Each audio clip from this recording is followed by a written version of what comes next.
बारिश की बूंदें खिड़की पर टपक रही थी, जैसे मेरी धड़कनें उनके साथ ताल मिला रही हों।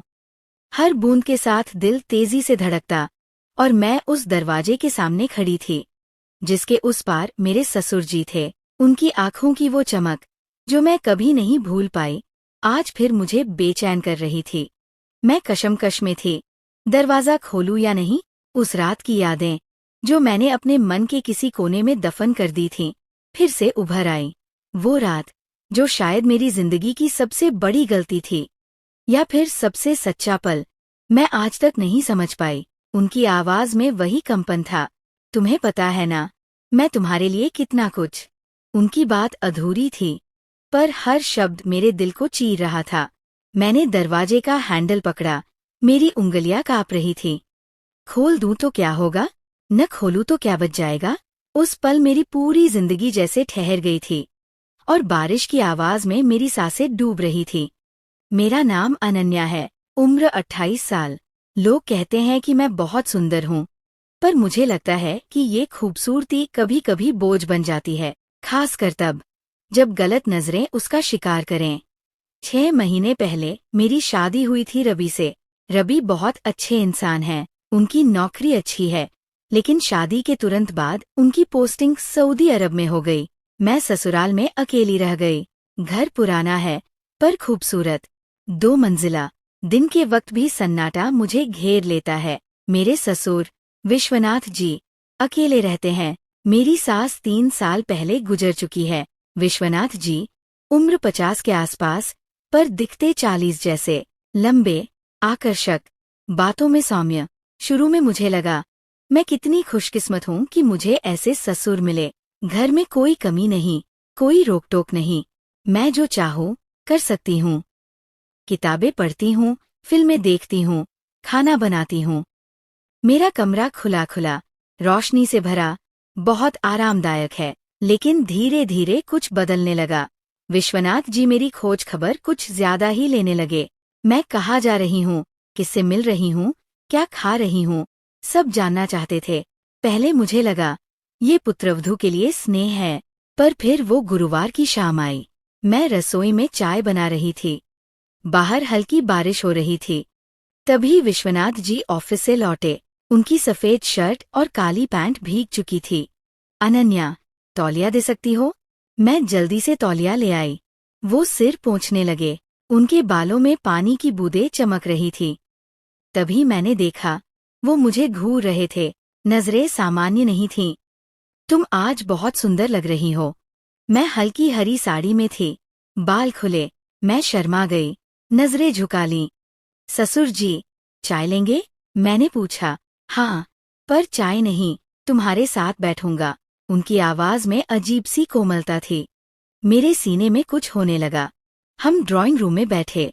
बाहर बारिश तेज हो गई थी। मैंने उनके हाथ में चाय का कप दिया। उनके उंगलियों ने मेरे हाथ को हल्का सा छुआ। वो छोटा सा स्पर्श मेरे अंदर तूफान ले आया। रवि कैसा है? उन्होंने पूछा। अच्छा है, कल उसका फोन आया था। तुम्हारा मन उदास रहता है, इतना अकेलापन। मैं चुप रही। सच तो ये है कि मन उदास रहता है। नई शादी, पति इतनी दूर, अकेले रहना। मैंने कभी किसी से ये बातें नहीं की। पहली बार किसी ने मेरे मन की बात पूछी। मैं तो हूं ना, तुम्हारी हर जरूरत के लिए। उनकी आंखों में कुछ और था। मैं समझ गई कि ये जरूरत कुछ और है। उस रात नींद नहीं आई। बार बार उनकी नजर, उनकी बातें दिमाग में घूमती रहीं। शायद मैंने गलत समझा, पर मन का एक हिस्सा जानता था कि मैं सही थी। अगले दिन सुबह मैं नाश्ता बना रही थी। वो पीछे से आए, बहुत पास। मैं उनकी सांसें महसूस कर रही थी। क्या बना रही हो? पराठा, घी। मेरा गला सूख गया। तुम बहुत अच्छा खाना बनाती हो, रवि ने बताया था। मैंने पलटकर देखा। वो मेरे चेहरे के इतने पास थे कि मेरा दिल धड़कने लगा। उन्होंने मेरे माथे के पास के बाल हल्के से हटाए। ये बाल बिखरे क्यों रहते हैं? उनकी उंगलियां मेरे माथे पर छू गईं। मैं स्थिर खड़ी रही, कुछ बोल नहीं पाई। वो मुस्कुराए। उस दोपहर मैं अपनी सहेली मीना से फोन पर बात कर रही थी। वो अचानक मेरे कमरे में आ गए। मैंने फोन काट दिया। किससे बात कर रही थी? मीना से। मेरी दोस्त, वो मेरे बिस्तर पर बैठ गए। तुम्हारा कमरा बहुत सुंदर है, क्या मैं कभी कभी यहाँ आ सकता हूँ? मैं हैरान थी। मेरा मतलब, मेरा कमरा पुराना है, यहाँ रोशनी और हवा ज्यादा है। मुझे कुछ सूझा नहीं। वो मेरे पास आए। तुम क्या सोचती हो, मैं बहुत बूढ़ा हूँ? नहीं, विश्वनाथ जी, आप तो। मैं रुक गई। तुम्हारी उम्र के हिसाब से मैं बूढ़ा हूँ, है ना? नहीं, आप स्मार्ट दिखते हैं। वो हंसे। तो अगर मैं तुम्हारी उम्र का होता तो क्या होता? मैं स्तब्ध रह गई। उस रात मैं आईने के सामने खड़ी थी। क्या मैं पाप कर रही हूँ? क्या मैं उन्हें बढ़ावा दे रही हूँ? उनका सवाल मेरे दिमाग में गूंज रहा था। मैं शादीशुदा हूँ। रवि मुझसे इतनी दूर है, और विश्वनाथ जी, वो मेरे इतने पास। हम साथ खाना खाते हैं, बातें करते हैं, वो मेरी राय सुनते हैं, मेरा ख्याल रखते हैं। मुझे इतना महत्व पहले कभी नहीं मिला। पर ये प्यार है या अकेलापन? मैं खुद को धोखा दे रही हूँ। अगले दिन मैंने फैसला किया कि दूरी बनाऊंगी। पर एक ही घर में ये कैसे मुमकिन है? दोपहर में मैंने रवि को फोन किया। उसकी आवाज सुनकर मन और उदास हो गया। वो इतना दूर, इतना अजनबी लगता है। कैसी हो? उसने पूछा। अच्छी हूँ। तुम? बिजी हूँ। काम का प्रेशर है। बाबा का ख्याल रखना। वो अकेले हैं, तुम्हारे होने से खुश है। मैं चुप रह गई। रवि को नहीं पता कि उसके बाबा मेरा कितना ख्याल रख रहे हैं। उस दिन शाम को विश्वनाथ काका मेरे लिए एक तोहफा लाए। एक नीली साड़ी, इतनी सुंदर कि देखते ही मन मोह लिया। उन्होंने हंसते हुए कहा, ये तुम्हारे लिए। मैंने हैरानी से उनकी तरफ देखा। क्यों? बिना वजह तोहफा? उन्होंने मेरी आंखों में देखकर कहा, इस रंग में तुम बहुत खूबसूरत लगोगी। मैंने साड़ी पकड़ ली, लेकिन मन में एक हल्का सा संकोच था। क्या ये ठीक है? मैंने पूछा। मुझे तोहफे की जरूरत नहीं, उन्होंने गर्मजोशी से जवाब दिया। जरूरत का क्या मतलब? तुम इस घर की बेटी हो, मेरी बहू। क्या मैं अपनी बहू को तोहफा नहीं दे सकता? मैं चुप हो गई। उनकी बातों में प्यार था, लेकिन कहीं न कहीं मुझे लगा कि वो मुझे सिर्फ बहू की तरह नहीं देख रहे। उस रात मैंने वो नीली साड़ी पहनी, आईने के सामने खड़ी होकर खुद को देखा, और सचमुच मैं खूबसूरत लग रही थी। तभी दरवाजे पर खटखट हुई। कौन? मैंने पूछा। मैं, विश्वनाथ। उनकी आवाज आई। मैंने दरवाजा खोला। मुझे देखकर वो जैसे ठहर से गए। तुम कितनी सुंदर लग रही हो। उनकी आवाज में एक अजीब सी गर्माहट थी। मैं शर्मा गई, नजरें झुका लीं। धन्यवाद, मैंने धीरे से कहा। वो कमरे में आए, दरवाजा बंद किया। मेरा दिल जोर जोर से धड़कने लगा। क्या मैं तुम्हारे पास बैठ सकता हूँ? उन्होंने पूछा। मैंने सिर्फ सिर हिलाया। वो मेरे बिस्तर पर बैठ गए, मैं कुर्सी पर। अनन्या, मैं तुमसे कुछ कहना चाहता हूँ। उनकी आवाज गंभीर थी। मैंने कहा, बोलिए। वो रुके, फिर धीरे से बोले, मुझे पता है ये ठीक नहीं, लेकिन मैं तुमसे प्यार करने लगा हूँ। मैं जैसे सांस लेना भूल गई। उन्होंने सचमुच कह दिया। मैंने उनकी तरफ देखा। उनकी आंखों में प्यार था, लेकिन साथ में एक गहरी उदासी भी। वो बोले, मुझे पता है तुम मेरी बहू हो। ये गलत है, पाप है, लेकिन मैं खुद को रोक नहीं पा रहा। हर दिन तुम्हें देखता हूँ, तुमसे बात करता हूँ, और ये दिल, ये बस तुम्हारी तरफ खिंचता चला जाता है। मैं कुछ बोल नहीं पाई। मेरे लिए ये सब एक सपने जैसा था। तुम कुछ बोल क्यों नहीं रही? उन्होंने पूछा। मुझे नहीं पता क्या कहूँ, मैंने हकलाते हुए कहा। वो मेरे पास आए, मेरा हाथ पकड़ा। अगर तुम मुझे जरा भी प्यार करती हो तो बोलो, मैं सब संभाल लूंगा। उनकी आंखों में चाहत थी, लेकिन साथ में डर भी। शायद वो भी मेरी तरह कशमकश में थे। मैंने कहा, विश्वनाथ, मैं बहुत कंफ्यूज हूँ। उन्होंने मेरे गाल पर हाथ रखा, बोले, मैं भी कंफ्यूज हूँ, लेकिन मैं जानता हूँ कि मैं तुमसे प्यार करता हूँ। मैंने उनका हाथ हटाया, लेकिन छोड़ा नहीं। मैंने उसे पकड़े रखा। मुझे डर लग रहा है, मैंने कहा। मुझे भी, उन्होंने जवाब दिया, लेकिन मैं तुम्हारे बिना रह नहीं पाऊंगा। उस रात हमने बस बातें की, एक दूसरे का हाथ थामे बैठे रहे, लेकिन मुझे पता था, मैंने एक रेखा पार कर ली थी। अगले दिन से सब कुछ बदल गया। मैं उन्हें विश्वनाथ कहने लगी। वो मेरे साथ ज्यादा वक्त बिताने लगे। हम साथ में फिल्में देखते, खाना खाते, बाजार जाते। लोग हमें देखकर शायद सोचते, कितना प्यारा ससुर बहू का रिश्ता है। लेकिन हम दोनों जानते थे, ये कुछ और था। एक बारिश वाले दिन हम बरामदे में बैठे थे। मेरा सिर उनके कंधे पर था। वो मेरे बालों में हाथ फेर रहे थे। तुम्हें पता है, मुझे कितने दिनों बाद इतना सुकून मिला है? उनकी आवाज में एक गहरी तृप्ति थी। मैं चुप रही। मुझे लग रहा था कि मैं किसी खूबसूरत सपने में हूँ। लेकिन मैंने पूछ लिया, विश्वनाथ जी, क्या हम गलत कर रहे हैं? उन्होंने धीरे से कहा, शायद। लेकिन मैं रुक नहीं पा रहा। मैं भी नहीं रुक पा रही थी। उनके साथ हर पल मुझे सुकून देता था। मैं भूल जाती थी कि मैं शादीशुदा हूँ। मेरा पति रवि है, जो विदेश में है। एक सुबह मैंने उनके लिए खास नाश्ता बनाया। वो बहुत खुश हुए। तुम्हें पता है, मैं तुमसे कितना प्यार करता हूँ? उन्होंने कहा। मैंने पहली बार खुलकर कहा, मैं भी तुमसे प्यार करती हूँ। वो मुझे गले लगाने आए और मैंने खुद को उनकी बाहों में समेट लिया। अनन्या, मैं तुम्हें बहुत करीब चाहता हूँ, उन्होंने कहा। मैं समझ गई कि वो क्या कहना चाहते हैं। मेरा दिल फिर से धड़कने लगा। मुझे नहीं पता, मैंने कहा। उन्होंने जवाब दिया, तुम सोच लो, मैं इंतजार करूंगा। उस रात मैं रवि की तस्वीरें देख रही थी, हमारी शादी की तस्वीरें। वो कितना खुश था और मैं भी। लेकिन अब मैं क्या कर रही थी? क्या मैं अपने पति के साथ विश्वासघात नहीं कर रही थी? मैंने रवि को फोन किया। उसकी आवाज सुनते ही मेरी आंखें भर आईं। क्या हुआ? तुम रो क्यों रही हो? उसने पूछा। कुछ नहीं, बस तुम्हारी याद आ रही थी, मैंने कहा। वो बोला, मैं जल्दी आऊंगा। तुम बाबा के साथ अच्छे से रहो। बाबा के साथ अच्छे से रहो। ये शब्द मेरे मन में गूंजने लगे। मैं क्या करूं? विश्वनाथ के साथ ये रिश्ता जारी रखूं या सब खत्म कर दूं? अगले दिन मैंने फैसला किया कि मैं विश्वनाथ से दूरी बनाऊंगी। लेकिन ये इतना आसान नहीं था। उसने मेरे लिए चाय बनाई, मेरे पसंदीदा बिस्किट लाए। तुम आज उदासी लग रही हो? उसने चिंता से पूछा। मैंने बात टाल दी। कुछ नहीं। क्या मैंने कुछ गलत किया? उसकी आवाज में डर था। मैंने उसकी आंखों में देखा, उनमें इतना प्यार था। मैं उसे कैसे दुख दे सकती थी? मैंने कहा, नहीं, तुमने कुछ गलत नहीं किया, मैं बस कंफ्यूज हूँ। वो मेरे पास आकर बैठ गया, मेरा हाथ पकड़ा। मैं जानता हूँ ये मुश्किल है, मेरे लिए भी, लेकिन मैं तुमसे प्यार करता हूँ। मैंने उसका हाथ छुड़ाया। ये गलत है, मैंने कहा। मैं रवि की पत्नी हूँ, तुम उसके बाबा हो। वो बोला, मैं जानता हूँ, लेकिन क्या हम प्यार को कंट्रोल कर सकते हैं? मैं चुप हो गई, क्योंकि मैं जानती थी, वो सही कह रहा था। मैं उससे प्यार करती हूँ और ये मेरे बस में नहीं है। अब मैं उलझन में हूँ।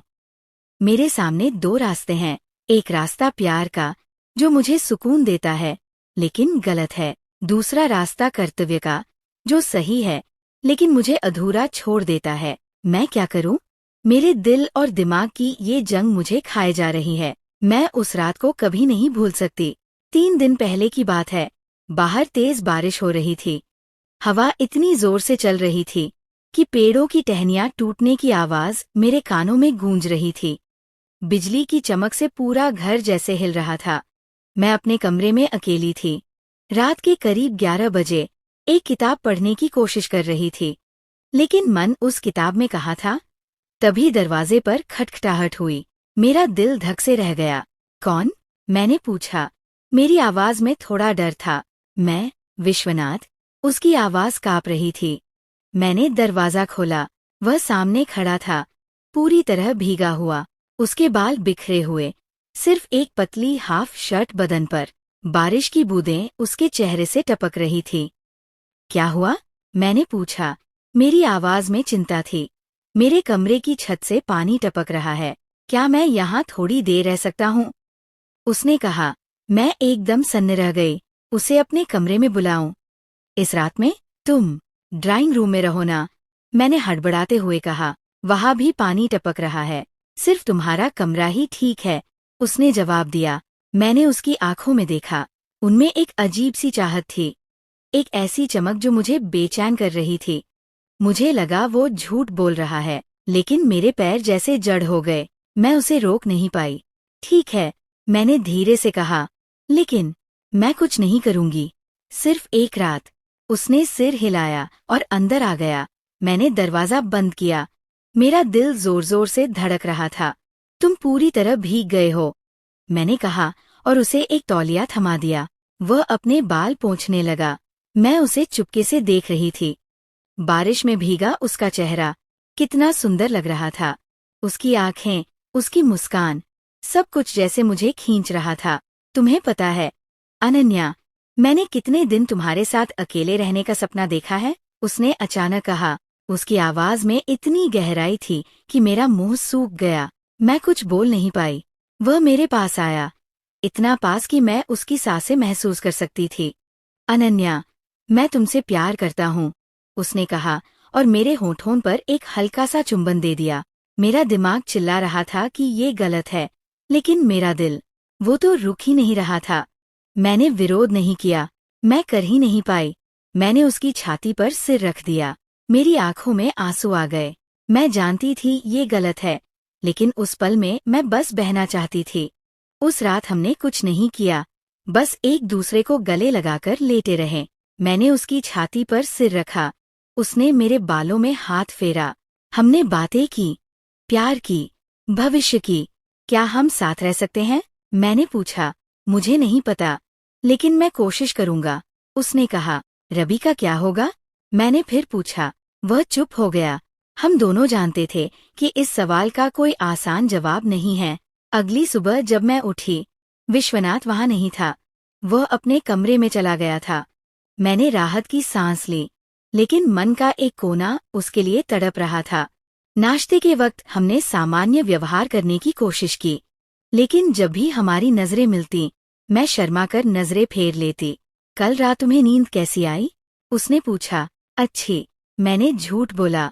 सच तो ये था कि मैं पूरी रात सो नहीं पाई। बार बार उसकी बातें, उसकी बाहें, उसकी आवाज मेरे दिमाग में घूम रही थी। दोपहर में मैं अकेली थी। मैंने अपनी डायरी निकाली।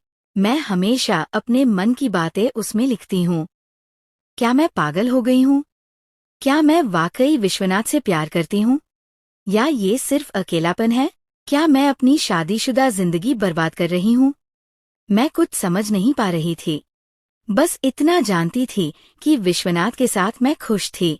उसके साथ मैं खुद को पूरा महसूस करती थी। शाम को विश्वनाथ ऑफिस से लौटा। मैंने उसके लिए चाय बनाई। आज तुम बहुत सुंदर लग रही हो, उसने कहा। मैं हंस दी। मैं तो रोज एक जैसी हूँ। नहीं, आज कुछ अलग है। तुम्हारे चेहरे पर एक रौनक है, उसने कहा। मैं शर्मा गई। शायद उस रात के बाद मुझमें कुछ बदल गया था।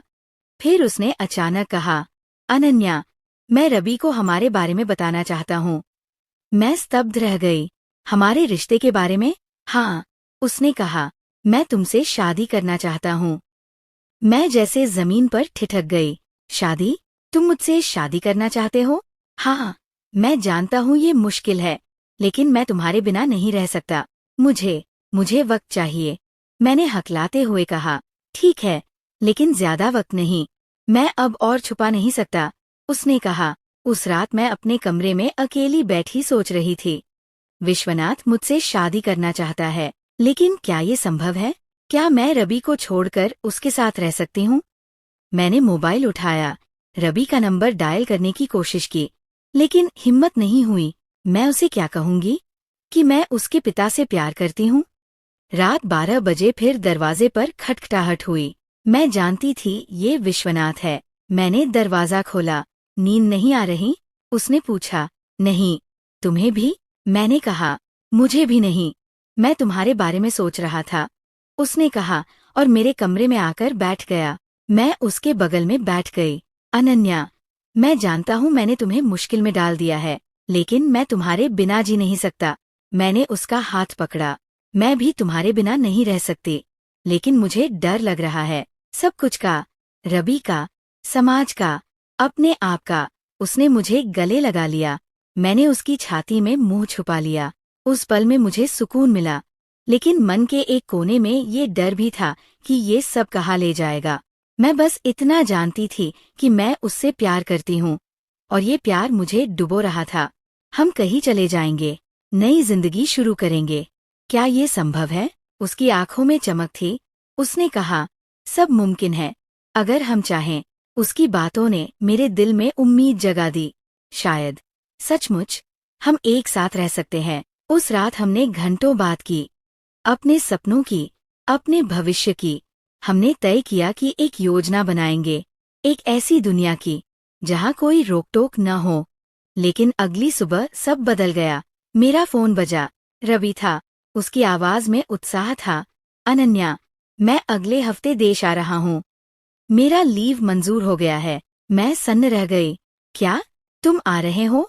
हाँ, 1 महीने के लिए। मैं तुम्हें सरप्राइज देना चाहता था। मेरी जुबान बंद हो गई।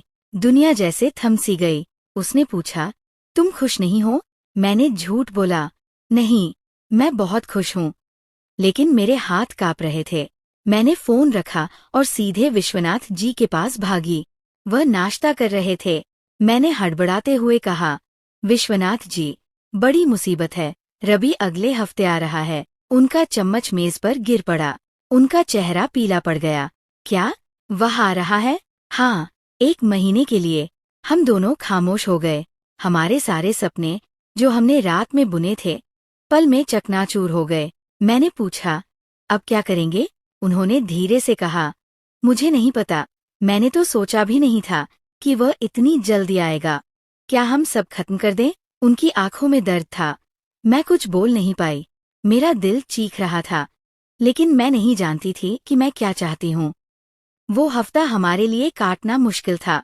हम जानते थे, रवि के आने के बाद सब बदल जाएगा। हमारा रिश्ता, जो हमने इतने प्यार से जोड़ा था, अब और नहीं चल सकता था। फिर भी उस हफ्ते हमने हर पल एक साथ बिताने की कोशिश की, जैसे वो हमारे आखिरी पल हों। विश्वनाथ जी ने एक रात कहा, अनन्या, मैं तुम्हें कभी नहीं भूल पाऊंगा। मेरी आंखें भर आईं। मैंने कहा, मैं भी तुम्हें नहीं भूल पाऊंगी। लेकिन क्या हम सचमुच सब खत्म कर देंगे? मेरी आवाज कांप रही थी। उन्होंने जवाब नहीं दिया, बस मेरी ओर देखते रहे। रवि के आने से एक रात पहले हम आखिरी बार एक साथ थे। हमने बातें की, एक दूसरे को गले लगाया और खूब रोए। मैंने पूछा, तुम्हें लगता है हमने गलती की? उन्होंने कहा, मुझे नहीं पता, लेकिन मुझे कोई पछतावा नहीं है। मैंने कहा, मुझे भी नहीं, पर मुझे डर लग रहा है। उन्होंने मेरे हाथ थामे और कहा, मुझे भी। अगले दिन रवि आ गया। उसे देखकर मुझे कुछ नहीं हुआ। कोई खुशी, कोई उत्साह, जैसे मैं किसी अनजान इंसान को देख रही थी। उसने पूछा, तुम कैसी हो? मैंने कहा, अच्छी, लेकिन मैं अच्छी नहीं थी। मेरा दिल विश्वनाथ जी के लिए तड़प रहा था। रवि के आने से हमारी सारी योजनाएं बिखर गईं। मैं और विश्वनाथ जी एक साथ बात नहीं कर सकते थे, मिल नहीं सकते थे, लेकिन हमारी आंखें मिलती थीं। उनमें वही प्यार था, वही दर्द। हम जानते थे कि हम एक दूसरे से कितना प्यार करते हैं, पर हम साथ नहीं रह सकते थे। एक दिन रवि ने मुझसे कहा, पापा के साथ तुम्हारा रिश्ता बहुत अच्छा है। मैं बहुत खुश हूँ। मैं चुप रही। मेरे मन में तूफान उठ रहा था। मैं जानती थी कि हमारा वो अच्छा रिश्ता क्या है। आज रवि फिर चला गया, 1 साल के लिए। मैं फिर अकेली हूँ, विश्वनाथ जी के साथ। लेकिन हम कुछ बोल नहीं सकते। हमारा रिश्ता खतरनाक है, हम दोनों ये जानते हैं। आज सुबह उन्होंने मुझसे पूछा, क्या हम फिर से शुरू करें? मैंने उनकी ओर देखा। मुझे लगा मैं किसी खाई के किनारे खड़ी हूँ। अगर गिरी तो शायद कभी न उठ पाऊं।